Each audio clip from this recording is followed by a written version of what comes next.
everybody, welcome back to Camp at Home. I hope you've all had an energetic morning with Evo and Richard.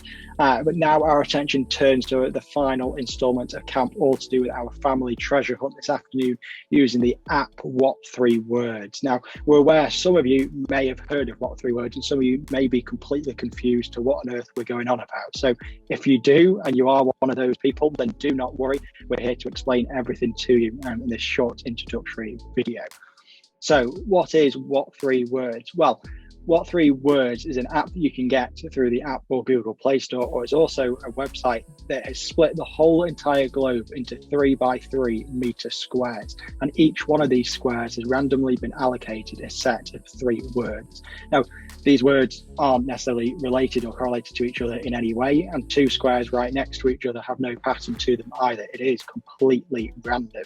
Now, we see this as Scouts is actually a really important tool because, as you can imagine, hopefully something like this never happens, but we could be out on a camp or out on a walk, for instance, and we could get ourselves into a little bit of bother. Now, if we needed to try to get help, it's perhaps sometimes quite hard to describe the location. You could be, I'm in the middle of a field and the only thing you can spot is a tree to your left and a tree to your right, and trying to get help can become increasingly difficult. Using What3Words means that accurately within 3 meters, they can obviously try to identify your precise location, which means help can get to you quickly, efficiently, and then could also then end up meaning you could help to save a life. And I know it has done before as well in other settings. But what we're going to use it for this afternoon is to send you off around Worcester to try to find some different locations, find some puzzles and some clues out at each place. It's not a race, so hopefully you can join us for that in an hour's time. What I want to do now is just give you a bit of a run through for exactly how you can use What3Words in case any of you aren't exactly sure on how to. So I've got What3Words up on a web browser because it's just easier for me to try to demonstrate it to you in this video. But as we say, you can download it as an app onto your phone, and we'd recommend doing that in advance of the treasure hunt this afternoon if that's how you're going to do it.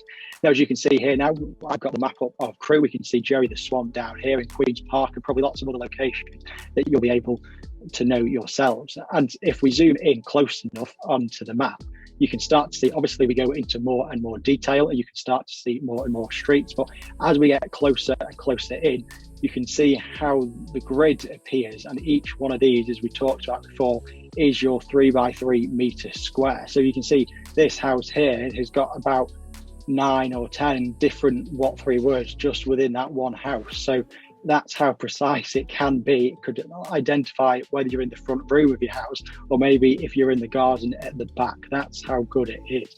So, for example, this one here is entertainer flank smiled, but the one right next to it is tame onion frozen. Completely random, no sense to the 3 words whatsoever, but also right next to each other, there's no pattern or no correlation to them at all. Now, one possible use that you could use What3Words for, I'm going to choose a personal favourite of mine, a place that I really like going to, but unfortunately I haven't been able to go to that much within the past 12 months, and that's going down to Gresty Road to watch the Alex play.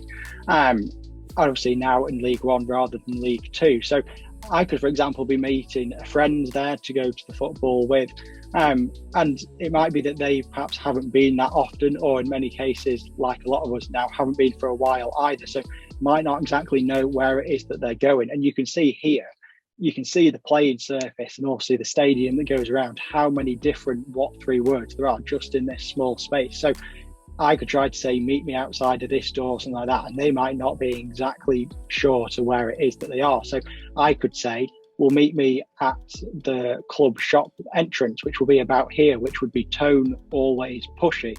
But actually, our gate to go and get in is further down the stadium about here instead, and this is glare crowds volunteered. So you can see the difference, but hopefully it would then mean you could meet people up easier as well. But what we're going to do now is just give you a bit of a chance to have a bit of a play around with What3Words. Try it out, get it up on your phone, see the What3Words it is for your house, and move into the garden and see how those What3Words have changed as well.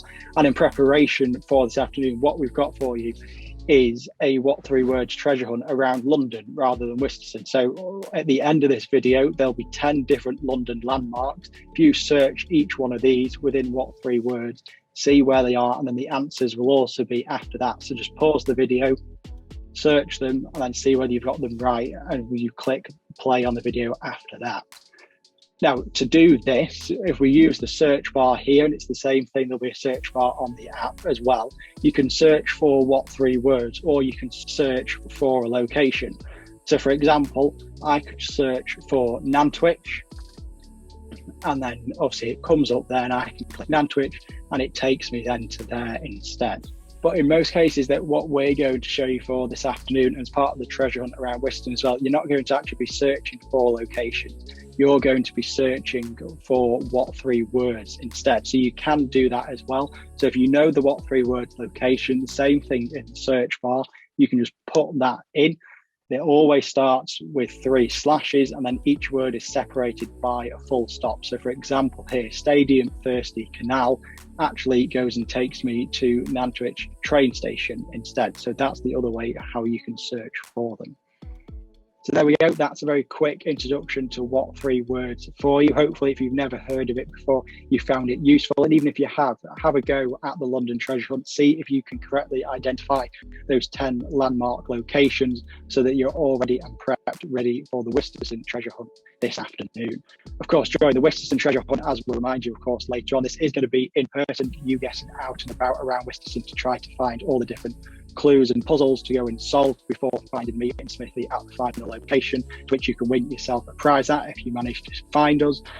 So please, throughout all that, please do remember to keep a 2-meter distance between you and other families. Wait for the families to leave the location before you then approach. The group member, please remember to wear your neckerchief as well, just so it's obvious to anybody else that that's who you are, because we're aware it's a whole group camp. So the scouts will know the scouts, but they won't necessarily know the beavers, and vice versa. So a neckerchief will just help everybody out. For us, if you want to wear a face mask, if you feel comfortable and able to do that for your own safety, then please do. And just be respectful to other members of the public that are perhaps out walking their dog as well. So that treasure hunt will go live at 1 o'clock, and you've got till 4:30 then to complete it, so that you're back home ready in time for the closing ceremony at 5 o'clock. You can complete the treasure hunt however you like, on foot, by bike, on car, running, scooter, anything goes, as we say. It's not a race, it's just about trying to finish it. So you don't have to do them in the order we give them to you either. You can go around Wiston in any order that you like. Perhaps search for the What3Words before you leave and plan a route out might be a good idea if you want to be a bit more efficient, rather than going backwards and forwards all the time, otherwise it will really tire you out.